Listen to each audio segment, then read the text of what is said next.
ঠিক আছে। আজকে আমরা গত দুদিনে আমরা ফিনান্সিয়াল অ্যাওয়ারনেস শেষ করেছি।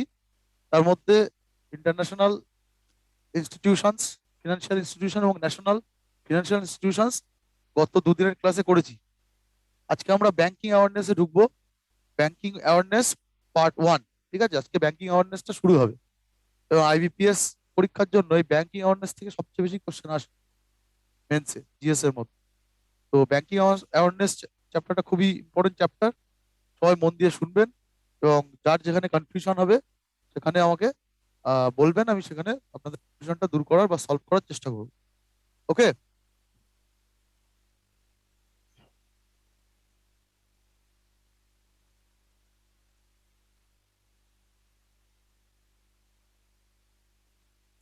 প্রথমে ব্যাংক কাকে বলে বা ডেফিনেশন অফ ব্যাংক আমরা জানবো। বলছে as per the banking companies act 1949, 1949 সালে ব্যাংকিং কোম্পানিজ অ্যাক্ট অনুযায়ী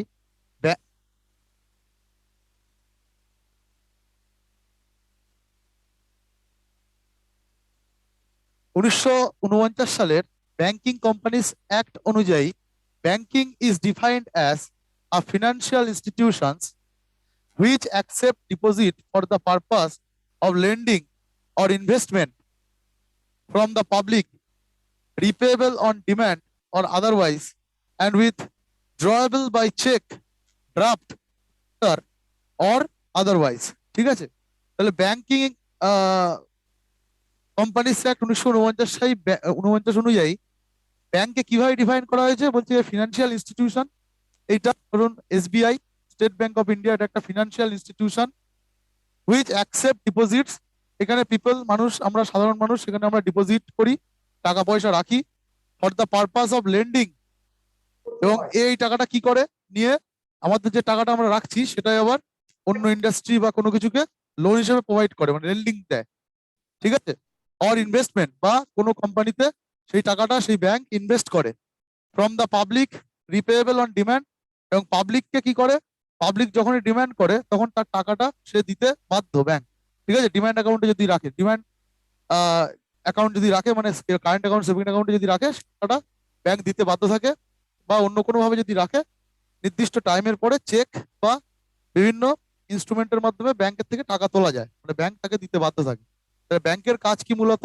তারা, ব্যাংক হচ্ছে পাবলিকের কাছ থেকে ডিপোজিট সংগ্রহ করে এবং সেই ডিপোজিটের টাকাটা তারা বিভিন্ন ইন্ডাস্ট্রিতে লোন হিসেবে ইন্ডাস্ট্রিয়ালিস্টদেরকে দেয়, বা কোনো কোম্পানিতে সেই টাকাটা ইনভেস্টমেন্ট করে সে তার থেকে মুনাফা অর্জন করে। ঠিক আছে, এই ফিনান্সিয়াল ইনস্টিটিউশনকে আমরা ব্যাংক বলে জেনে থাকি। এটা হলো ব্যাংকের definition as per banking companies act 1949।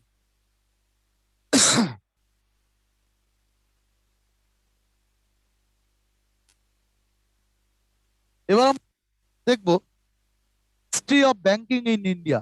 ভারতে কিভাবে ব্যাংক সিস্টেমটা আস্তে আস্তে এলো সেটা আমরা দেখবো। বলছে banking in India has a very long history starting from the late 18th century. তাহলে এই ব্যাংকিং এর যে কনসেপ্টটা সেটা ভারতবর্ষে 18th সেঞ্চুরির শেষের দিকে গিয়ে এই ধারণাটা এসছে, ব্যাংকিং এর কনসেপ্টটা। The origin of modern banking started from 1770, মানে 1770 সাল থেকে প্রথম ব্যাংকিং সিস্টেমটা ইন্ডিয়াতে শুরু হয়। In the name of bank of Hindustan. এবং প্রথম যে ব্যাংক 1770 সালে তৈরি হয়, সেই ব্যাংকটার নাম হচ্ছে ব্যাংক অফ হিন্দুস্তান, ভারতবর্ষের প্রথম bank. By English agency house of Alexander and company in Kolkata, however it was closed in 1832। তাহলে 1770 সালে ভারতবর্ষের প্রথম ব্যাংক স্থাপিত হয়, ব্যাংক অফ হিন্দুস্তান যার নাম, এবং সেটা একটা ইংলিশ কোম্পানি, যে কোম্পানিটার নাম হচ্ছে house of Alexander and company. এটা ইংল্যান্ডের একটা কোম্পানি এই ব্যাংকটা প্রথম প্রতিষ্ঠা করে কলকাতাতে। ঠিক আছে, তো এটা হচ্ছে প্রথম প্রথম ব্যাংক। তাহলে কোথায় হয়? ভারতে, কলকাতায়। যাই হোক, সেটা 1832 সালে বন্ধ হয়ে যায়। 1770 সাল থেকে 1832 অব্দি চলে। ফার্দার ইন 1786, তারপরে 1770 পরে 1786 সালে General Bank of India was started and it failed in 1791। তারপরে 1786 সালে জেনারেল ব্যাংক অফ ইন্ডিয়া বলে ভারতবর্ষের সেকেন্ড ব্যাংক, সেটা শুরু হচ্ছে এবং 1791 সালে সেটা বন্ধ হয়ে যাচ্ছে। তাহলে দ্বিতীয় ব্যাংক কোনটা?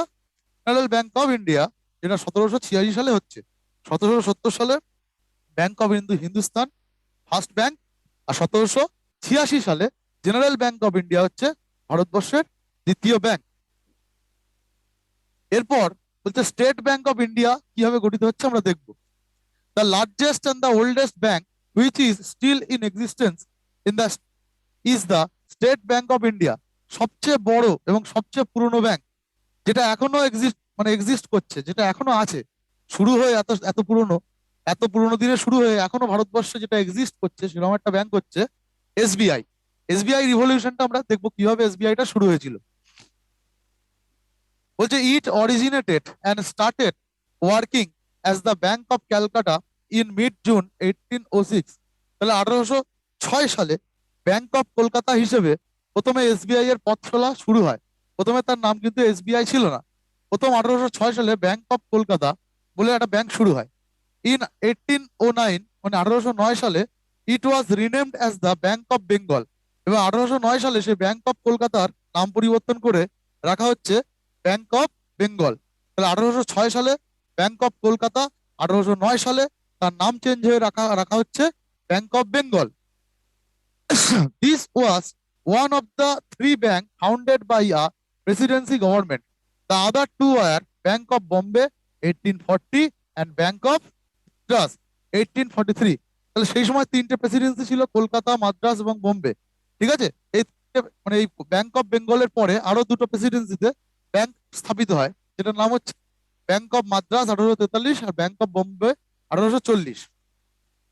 The three banks were merge in 1921। এটা ভেরি ভেরি ইম্পর্টেন্ট একটা তারিখ। 1921 সালে এই যে তিনটে প্রেসিডেন্সির যে ব্যাংকগুলো ছিল, ব্যাংক অফ কলকাতা মানে bank of Bengal, bank of Madras and bank of Bombay, তারা তিনটে হচ্ছে মার্জ হয়ে যাচ্ছে, একসাথে হয়ে যাচ্ছে। গিয়ে 1921 সালে গিয়ে তার নাম হচ্ছে ইম্পেরিয়াল ব্যাংক অফ ইন্ডিয়া। তাহলে তিনটে প্রেসিডেন্সির ব্যাংক 1921 সালে তারা এক হয়ে যাচ্ছে, গিয়ে একটা ব্যাংকে পরিণত হচ্ছে, এবং সেই ব্যাংকের নাম হচ্ছে কি imperial bank of India. Which আপন ইন্ডিয়াস ইন্ডিপেন্ডেন্স, পরবর্তীকালে ইন্ডিপেন্ডেন্স পাওয়ার পরে, ভারতবর্ষ স্বাধীন হওয়ার পরে, became the State bank of India on 1 জুলাই 1955। ডেটটা আমাদেরকে মনে রাখতে হবে। এবং ভারতবর্ষ স্বাধীন হওয়ার পরে এই ইম্পেরিয়াল ব্যাংক অফ ইন্ডিয়ার নামকরণ করা হচ্ছে স্টেট ব্যাংক অফ ইন্ডিয়া বা এসবিআই, যেটা 1 জুলাই 1955 সালে এই নামটা করণ হচ্ছে। 1 জুলাই 1955 সালে under the recommendation of Gorwala committee. এবং কোন কমিটি এই এসবিআই গঠনের কথা বলে, সাজেস্ট করে, সেটা হচ্ছে গোরওয়ালা কমিটি। তাহলে এসবিআই প্রতিষ্ঠিত হচ্ছে গোরওয়ালা কমিটির রেকমেন্ডেশনে 1 জুলাই 1955। ইট ওয়াজ ন্যাশনালাইজড অন 2 জুন 1956। 1956 সাল থেকে সেই ব্যাংকটাকে ন্যাশনালাইজ করা হচ্ছে। ঠিক আছে, প্রথম ন্যাশনালাইজ করা হচ্ছে কোন ব্যাংককে? এসবিআই কে। তাহলে 1956 সালে এসবিআই কে কি করা হচ্ছে? ন্যাশনালাইজ করা হচ্ছে, কেন্দ্রীকরণ। With majority of its share taken by the government of India. Nationalised মানে কি? এসবিআই এর সবচেয়ে বেশি share, more than 51% share central government কিনে নিচ্ছে। ঠিক আছে, সেই জন্য বলা হচ্ছে যে ন্যাশনালাইজ করা হচ্ছে। The SBI act as an agent where the Reserve bank of India has no branch offices.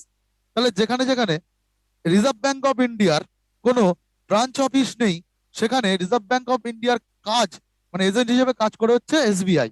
এই কোশ্চেনটা পরীক্ষায় এসছে অনেকবার।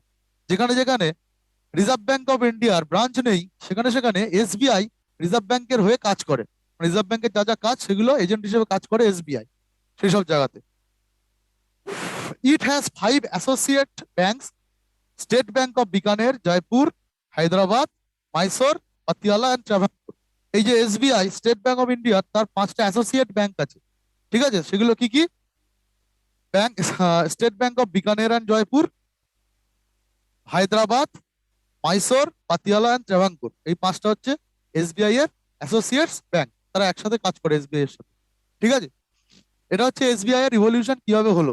এখানে সাল তারিখ আমাদের মনে রাখতে হবে, আর পুরো সিকোয়েন্সটা মনে রাখতে হবে কিভাবে কোন ব্যাংক থেকে কোন ব্যাংকটা হচ্ছে। ইম্পেরিয়াল ব্যাংক 1921, তার আগে ছিল তিনটে প্রেসিডেন্সি ব্যাংক, মার্চ করে ইম্পেরিয়াল হলো। ইম্পেরিয়ালের পরে সেটা নাম চেঞ্জ করে রাখা হচ্ছে এসবিআই, যেটা 1 জুলাই 1955 সালে হচ্ছে। ঠিক আছে, এবং যেখানে যেখানে আরবিআই এর কোনো রিজিওনাল অফিস বা ব্রাঞ্চ অফিস নেই, সেখানে এসবিআই আরবিআই এজেন্ট হিসেবে কাজ করে, মানে আরবিআই এর কাজ সেখানে এসবিআই করে। ঠিক আছে, এসবিআই হচ্ছে লার্জেস্ট এবং oldest bank which is still existing in our country. ঠিক আছে।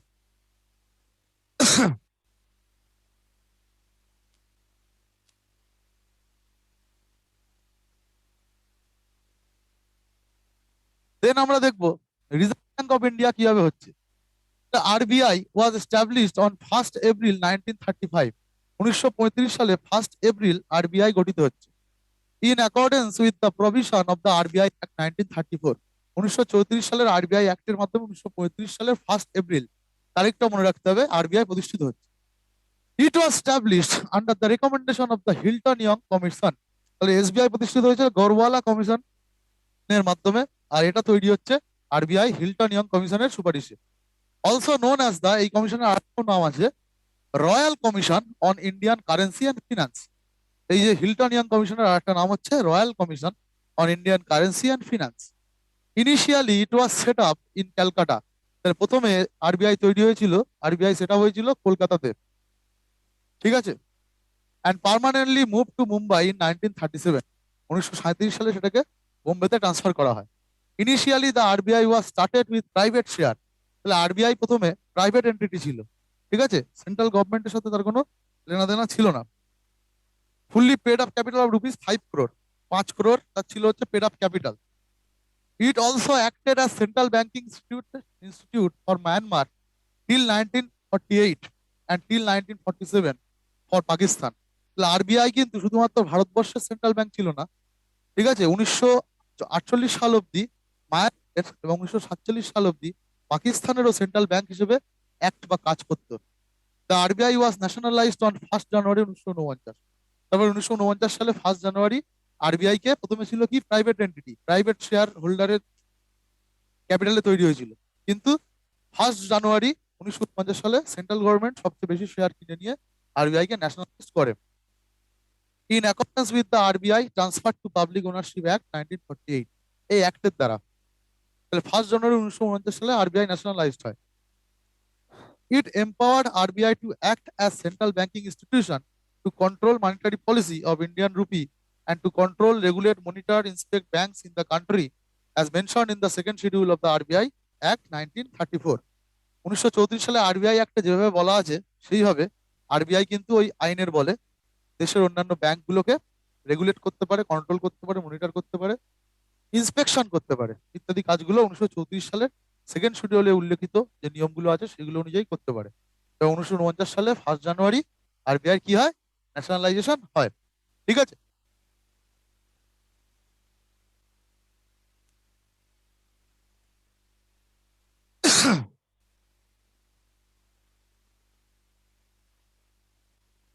এবার আরবিআই এর কিছু সাবসিডিয়ারি আছে, মানে আরবিআই এর আন্ডারে কিছু কোম্পানি আছে, যেগুলো ইনস্টিটিউশন আছে, যেগুলো হচ্ছে আরবিআই এর সাবসিডিয়ারি হিসেবে কাজ করে।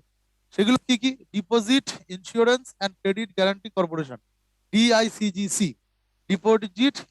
Deposit insurance and credit guarantee corporation, যেটা হচ্ছে 1978 তৈরি করা হয়েছে as a RBI subsidiary institution হিসেবে। National agriculture and rural development bank, NABARD. NABARD হচ্ছে আরবিআই এর একটা সাবসিডিয়ারি, মানে আরবিআই এর আন্ডারে কাজ করে, যেটা 1982 সালে তৈরি হয়। ন্যাশনাল হাউজিং ব্যাংক, যেটা হচ্ছে এনএইচবি নামে পরিচিত, 1988 সালে তৈরি হয়। ঠিক আছে। ভারতীয় বলছে ভারতীয় রিজার্ভ ব্যাংক নোট মুদ্রণ প্রাইভেট লিমিটেড, এটা হয়েছে 1995 সালে। তাহলে এগুলো হচ্ছে আরবিআই এর কি সাবসিডিয়ারি অফ আরবিআই। আরবিআই এর অধ্যস্থানে কাজ করা কোম্পানি মানে ইনস্টিটিউশন হচ্ছে এই চারটে বর্তমানে যেগুলো এক্সিস্ট করছে।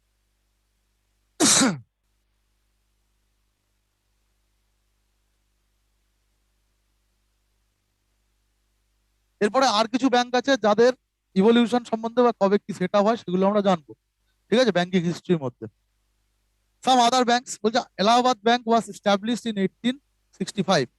1865 সালে তৈরি হয় এলাহাবাদ ব্যাংক অ্যাট এলাহাবাদ, উত্তরপ্রদেশের এলাহাবাদে। It is the oldest joint stock bank. এটা হচ্ছে সবচেয়ে পুরনো joint stock bank of our country's functioning till today. ঠিক আছে, এটা সবচেয়ে পুরনো ওল্ডেস্ট জয়েন্ট আমাদের দেশের। Oudh commercial bank, was establish in 1881, 1881 সালে তৈরি হয়। কোথায়? উত্তরপ্রদেশের ফাইজাবাদে। It is the first limited liability bank in India and also first joint stock bank by Indians. তাহলে ইন্ডিয়ানদের দ্বারা তৈরি, এগুলো সব বিদেশিদের দ্বারা তৈরি ছিল আগের গুলো, এটা হচ্ছে ইন্ডিয়ানদের দ্বারা তৈরি প্রথম জয়েন্ট স্টক ব্যাংক। যদি 1958 সালে এটা বন্ধ হয়ে যায়, commercial bank. Punjab National Bank was established in 1895 at Lahore. Punjab National Bank লাহোরে তৈরি হয়েছিল 1895 সালে পাকিস্তানে। And it was also the first bank to be manage solely by Indian. এই ব্যাংকটা পুরোপুরি ম্যানেজ হতো ইন্ডিয়ানদের দ্বারা। প্রথম ব্যাংক যেটা, যার ম্যানেজার বা ম্যানেজ করতো পুরোপুরি ইন্ডিয়ানরা, সেটা হচ্ছে Punjab National Bank. Due to the Swadeshi movement, পরবর্তীকালে 1911 সালে স্বদেশী মুভমেন্টের সময় বিভিন্ন স্বদেশী মুভমেন্টের মূল জিনিস কি ছিল? যে দেশীয় জিনিস তৈরি করা বা দেশি কোনো ইনস্টিটিউশন দেশীয় ভাবে তৈরি করা। ঠিক আছে? তো স্বদেশী মুভমেন্টের বা স্বদেশী আন্দোলনের ফলস্বরূপ 1911 সালের পরে কিছু আঞ্চলিক ব্যাংক তৈরি হয়। ঠিক আছে? Businessman and strong political figures of India funded the banks for Indian community. তাহলে সেই ব্যাংকগুলো ভারতীয় বিজনেসম্যানরা এবং ভারতীয় রাজনীতিবিদরা সেই ব্যাংকগুলো তৈরি করেছিল। Some of the banks that were establish are follows. সেই সময় স্বদেশী বিপ্লবের ফলস্বরূপ যে ব্যাংকগুলো তৈরি হয়েছিল 1905 সালের স্বদেশী বিপ্লবের ফলস্বরূপ, সেগুলো হচ্ছে Canara Bank 1906, Bank of India এখনো আছে 1906, Corporation Bank 1906, Indian Bank 1907, Bank of Baroda 1908। এগুলো সালগুলো জাস্ট মনে রাখতে হবে, যেহেতু ব্যাংকিং এর পরীক্ষা, ব্যাংকিং এর তারিখগুলো আসতে পারে কোন ব্যাংক কবে তৈরি হয়। ঠিক আছে? ব্যাংক অফ বরোদা হচ্ছে 1908, ব্যাংক ইন্ডিয়ান ব্যাংক হচ্ছে 1907, Corporation Bank 1906, Bank of India 1906, আর কানাডা ব্যাংক 1906। ঠিক আছে? কবে কোনটা হয় সেটা মনে রাখতে হবে আমাদেরকে। এগুলো স্বদেশী মুভমেন্টের ফলের স্বরূপ এই ব্যাংকগুলো প্রতিষ্ঠিত করা হয়, যেগুলো ইন্ডিয়ান বিজনেসম্যান এবং ইন্ডিয়ান পলিটিশিয়ানরা এই ব্যাংকগুলো তৈরি করে।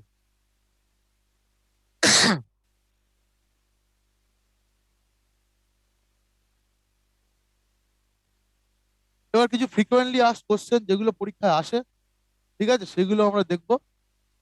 ফার্স্ট ব্যাংক ইন ইন্ডিয়া, ভারতবর্ষের প্রথম ব্যাংক আমরা আগে জেনেছি 1770 সালে, bank of Hindustan. First bank manage by Indians, প্রথম ব্যাংক যেটা ইন্ডিয়ানদের দ্বারা ম্যানেজ হয়েছিল সেটা হচ্ছে Oudh commercial bank. First bank with Indian capital, ভারতবর্ষের লোকেদের টাকা দিয়ে প্রথম কোন ব্যাংক তৈরি হয়? কোনো বিদেশি ক্যাপিটাল দিয়ে নয়, ভারতবর্ষের লোকেদের ক্যাপিটাল দিয়ে। পাঞ্জাব ন্যাশনাল ব্যাংক, ফাউন্ডার ছিল হচ্ছে লালা লাজপত রায়। ঠিক আছে? ইতিহাসে আমরা নাম পড়েছি লালা লাজপত রায়। সেই লালা লাজপত রায় হচ্ছেন এই যে পাঞ্জাব ন্যাশনাল ব্যাংকের ফাউন্ডার। তিনি এই ব্যাংকটাকে ফাউন্ড করেন। First bank with Indian capital, যেটা ইন্ডিয়ান ক্যাপিটাল দিয়ে প্রথম ব্যাংক সেটা।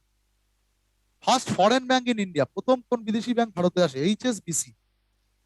First bank to get ISO certificate, প্রথম ব্যাংক যে আইএসও সার্টিফিকেট পায় সেটা হচ্ছে কানাড়া ব্যাংক। ইন্টারন্যাশনাল স্ট্যান্ডার্ড অর্গানাইজেশনের সার্টিফিকেশন পায় প্রথম Canara Bank. First Indian bank outside India, প্রথম কোন ভারতীয় ব্যাংক বিদেশে ব্রাঞ্চ খোলে? Bank of India. ঠিক আছে? First bank to introduce ATM, কোন ব্যাংক প্রথম ভারতবর্ষে এটিএম এটিএম চালু করে? অটোমেটেড টেলার মেশিন কোন ব্যাংক প্রথম চালু করে? যে ব্যাংক তো প্রথম বিদেশি ব্যাংক সেটা এইচএসবিসি। ঠিক আছে? First bank to have a joint stock public bank, প্রথম ব্যাংক যেটা হচ্ছে জয়েন্ট স্টক পাবলিক ব্যাংক ছিল সেটা হচ্ছে Allahabad bank. First universal bank ICICI bank. First bank to introduce saving account, প্রথম সেভিং অ্যাকাউন্ট করে হচ্ছে প্রেসিডেন্সি ব্যাংক 1833 সালে, সেভিং অ্যাকাউন্ট চালু করে প্রথম।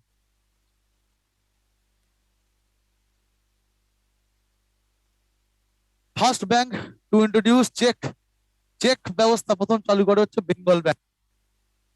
First bank to give internet banking facility, প্রথম কোন ব্যাংক ইন্টারনেট ব্যাংকিং ফ্যাসিলিটি চালু করে? ICICI bank. First bank to sell mutual funds, প্রথম কোন ব্যাংক মিউচুয়াল ফান্ড বিক্রি করতে শুরু করে? State bank of India, SBI.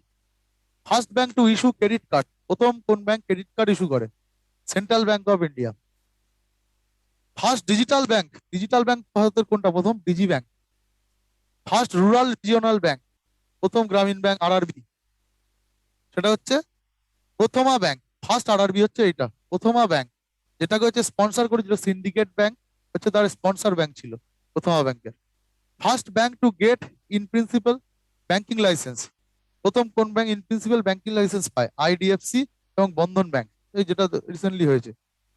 Bank to introduce merchant banking in India, প্রথম কোন ব্যাংক মার্চেন্ট ব্যাংকিং শুরু করে ভারতবর্ষে?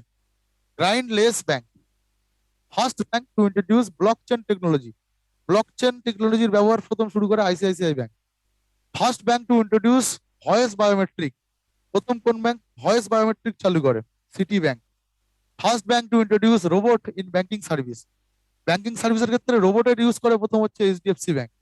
First bank to launch display variant debit card for its customer, display variant debit card প্রথম চালু করে হচ্ছে অ্যাক্সিস ব্যাংক। ঠিক আছে, এগুলো আমাদেরকে মাথায় রাখতে হবে, এগুলো ব্যাংকিং পরীক্ষা কিন্তু আসে, এগুলো আমাদের মুখস্থ করতে হবে, কোন ব্যাংক প্রথম কোনটা চালু করছে। ঠিক আছে, এগুলো আমাদেরকে একদম পুরো মুখস্থ করে ফেলতে হবে। ব্যাংকিং এক্সামের জন্য কিন্তু এগুলো প্রায় ফ্রিকোয়েন্টলি আস্কড কোশ্চেন, বিভিন্ন বার বিভিন্ন পরীক্ষায় ব্যাংকিং এর এসছে এই কোশ্চেন গুলো, এগুলো আমাদের কিন্তু মুখস্থ করতে হবে, তাছাড়া কোনো উপায় নেই।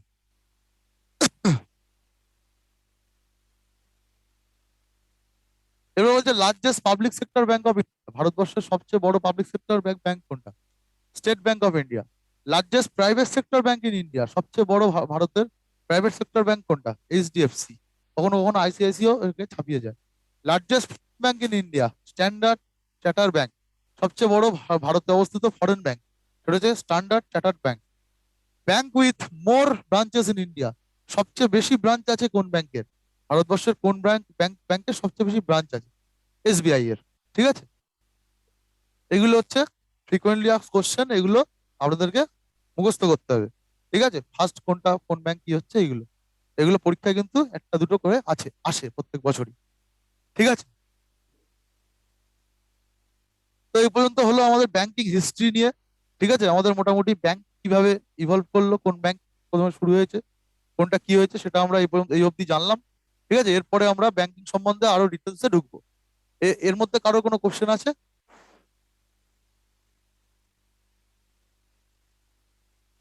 ঠিক আছে,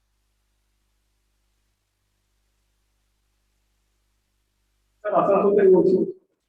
হ্যাঁ বলুন। ইন প্রিন্সিপাল মানে কি ওই যেটা বন্ধন ব্যাংক পেয়েছে? হ্যাঁ, ইন প্রিন্সিপাল সেটা যেটা মানে কি যেটা বন্ধন ব্যাংক পেয়েছে?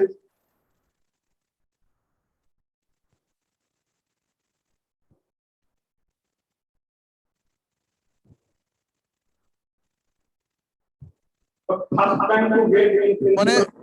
কিছু লাইসেন্সের জন্য কিছু প্রিন্সিপাল দিয়েছিল ওই সময়, ঠিক আছে, নতুন করে ব্যাংকিং লাইসেন্স দেওয়া হবে কাদেরকে, সেটা ওই নরসিংহাম কমিটি বলে কিছু প্রিন্সিপাল ঠিক করেছিল। তো তারা সেই প্রিন্সিপাল গুলো মেনটেন করার জন্য লাইসেন্স পেয়েছে। ঠিক আছে, সেই জন্য ইন প্রিন্সিপাল ব্যাংকিং মানে লাইসেন্স বলা হচ্ছে। ঠিক আছে, যে গ্রামে এতগুলো ব্রাঞ্চ থাকতে হবে, এই অঞ্চলে এই করতে হবে, এরকম কিছু প্রিন্সিপাল দিয়েছিল, সেগুলো মেনে চলার জন্য লাইসেন্স পেয়েছে রিসেন্টলি ওই বন্ধন ব্যাংক আর হচ্ছে আইডিএফসি। ঠিক আছে, তার আগে কি হয়েছিল, গভর্নমেন্ট চেয়েছিল তাই ন্যাশনালাইজ করেছিল, এরা প্রিন্সিপাল মেনে ন্যাশনালাইজড হয়েছে। ঠিক আছে, নিজেদের যোগ্যতা পূরণ করার মাধ্যমে, সেই জন্য বলা হচ্ছে এটা। ওকে,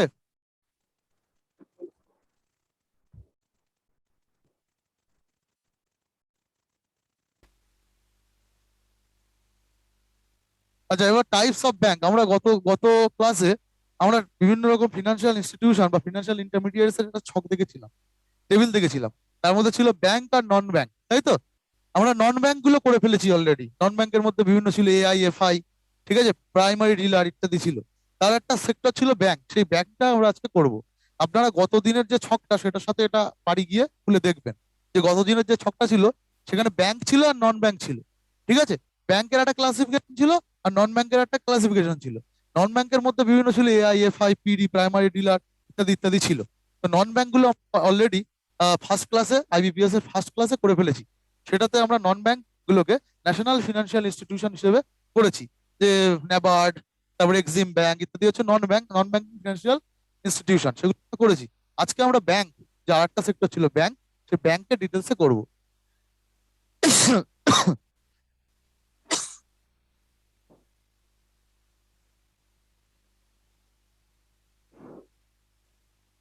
তো ব্যাংক, ব্যাংক বা types of bank in India, ভারতবর্ষে কত রকমের ব্যাংক আছে? ভারতবর্ষের যে ব্যাংক আছে, ব্যাংকগুলোকে মূলত তিনটে ভাগে আমরা ভাগ করতে পারি। একটা হচ্ছে সেন্ট্রাল ব্যাংক, সেন্ট্রাল ব্যাংক বলতে কোনটাকে বোঝানো হচ্ছে? রিজার্ভ ব্যাংক অফ ইন্ডিয়াকে, আরবিআই। সেন্ট্রাল ব্যাংক বলতে কাকে বোঝানো হচ্ছে? যে ভারতবর্ষের সেন্ট্রাল ব্যাংক কোনটা? আরবিআই। আরবিআইটা আমরা ডিটেলসে নেক্সট ক্লাসগুলোতে শুরু করব। ঠিক আছে, আজকে আমরা শিডিউল ব্যাংকের মধ্যে কোনগুলো আছে আর নন শিডিউল ব্যাংকে কি আছে সেগুলো দেখবো। তাহলে ভারতবর্ষের ব্যাংকে তিনটে তিনটে ক্যাটাগরিতে আমরা ভাগ করতে পারি। একটা হচ্ছে সেন্ট্রাল ব্যাংক, আর একটা শিডিউল ব্যাংক, একটা নন শিডিউল ব্যাংক। সেন্ট্রাল ব্যাংকের মধ্যে কি আছে, কোন ব্যাংকটাকে বোঝাচ্ছে, আরবিআইটাকে বোঝাচ্ছে, রিজার্ভ ব্যাংক অফ ইন্ডিয়াকে। শিডিউল ব্যাংকের মধ্যে কি কি আছে, শিডিউল ব্যাংকে আবার দুটো ভাগে ভাগ করছি, two two A two B. একটা হচ্ছে কমার্শিয়াল শিডিউল ব্যাংক, একটা cooperative schedule bank. Commercial schedule commercial bank, আর একটা হচ্ছে schedule cooperative bank. Schedule commercial bank, এই অরেঞ্জ কালারের যে ছকটা আছে তার মধ্যে সব শিডিউল কমার্শিয়াল ব্যাংকগুলো সম্বন্ধে আলোচনা করা হয়েছে। তাহলে শিডিউল কমার্শিয়াল ব্যাংককে আমরা দেখতে পাচ্ছি, ফার্স্ট পাবলিক সেক্টর ব্যাংক, এর মধ্যে আছে কিছু প্রাইভেট সেক্টর ব্যাংক আছে, ফরেন ব্যাংক আছে, আর ডিফারেন্সিয়েটেড ব্যাংক আছে। ঠিক আছে, তাহলে শিডিউল ব্যাংকগুলোকে দুটো ভাগে ভাগ করা হয়, একটা হচ্ছে কমার্শিয়াল আর একটা কোঅপারেটিভ। কমার্শিয়াল ব্যাংকে আবার চারটে ভাগে ভাগ করা যায়, public sector bank, private sector bank, foreign bank, আর ডিফারেন্সিয়েটেড ব্যাংক। বোঝা গেছে চারটে ভাগ, 2A, 2A1, 2A2, 2A3, 2A4। 2A1 public sector ব্যাংকগুলোর মধ্যে কি কি আছে, এসবিআই গ্রুপ আছে। আমরা জানি SBI with its 5 associated bank, সেই জন্য বলা হচ্ছে এসবিআই গ্রুপ। এসবিআই এর 5টা অ্যাসোসিয়েটেড ব্যাংক আমরা অলরেডি পড়েছি, সেই জন্য তাদেরকে বলা হচ্ছে এসবিআই গ্রুপ। ন্যাশনালাইজড ব্যাংক, বাদ বাকি আরো যে ন্যাশনালাইজড ব্যাংকগুলো আছে সেগুলো আছে, আর আদার পাবলিক সেক্টর ব্যাংক, ন্যাশনালাইজ ছাড়াও আরো কিছু পাবলিক সেক্টর ব্যাংক আছে।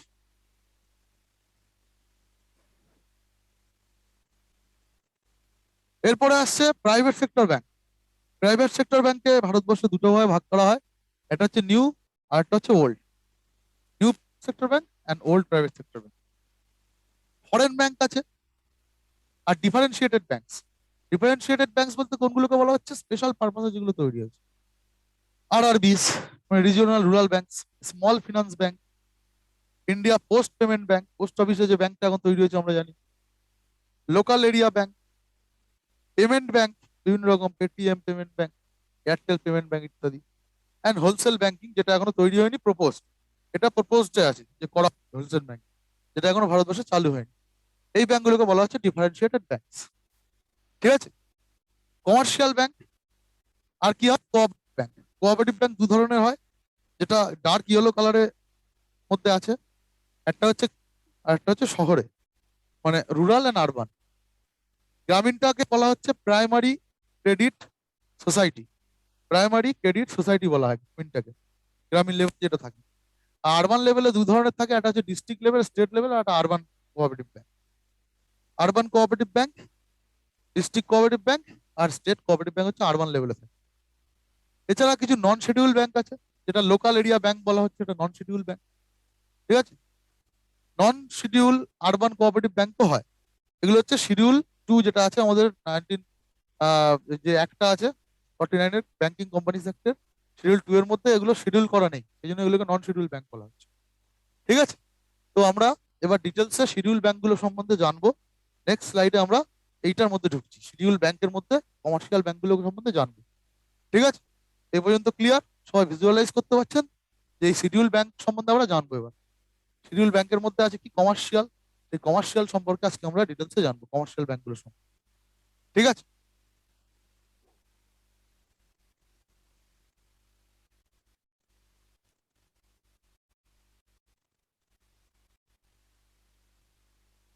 আচ্ছা শিডিউল ব্যাংক বলতে কোন ব্যাংকগুলোকে বলা হচ্ছে, government governed by the banking regulation act 1949। 1949 সালের ব্যাংকিং রেগুলেশন অ্যাক্টের দ্বারা যে ব্যাংকগুলোকে পরিচালনা করা হয় তাকে বলা হচ্ছে শিডিউল ব্যাংক।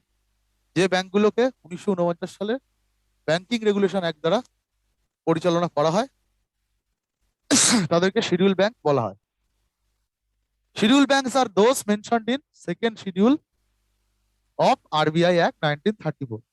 1934 সালের যে আরবিআই অ্যাক্ট আছে তার সেকেন্ড শিডিউল বলে একটা শিডিউল আছে, সেই শিডিউলের ব্যাংকগুলোর নাম দেওয়া রয়েছে, সেই ব্যাংকগুলোকে আমরা বলছি শিডিউল ব্যাংক। ঠিক আছে, এবং এই ব্যাংকগুলোকে রেগুলেট করা হয় ব্যাংকিং রেগুলেশন অ্যাক্ট 1949 দ্বারা। তাহলে 1934 আরবিআই অ্যাক্টের মধ্যে এদের নাম আছে যে ব্যাংকগুলোকে, সেগুলোই শিডিউল ব্যাংক বলে মানে বিবেচিত হয়, এবং এই ব্যাংকগুলোকে রেগুলেট করা হয়, নিয়ন্ত্রণ করা হয় 1949 সালের ব্যাংকিং রেগুলেশন অ্যাক্ট দ্বারা। এই দুটো অ্যাক্ট আমাদের মনে রাখতে হবে। ওকে, তাহলে শিডিউল ব্যাংক কাকে বলে আমরা জানলাম।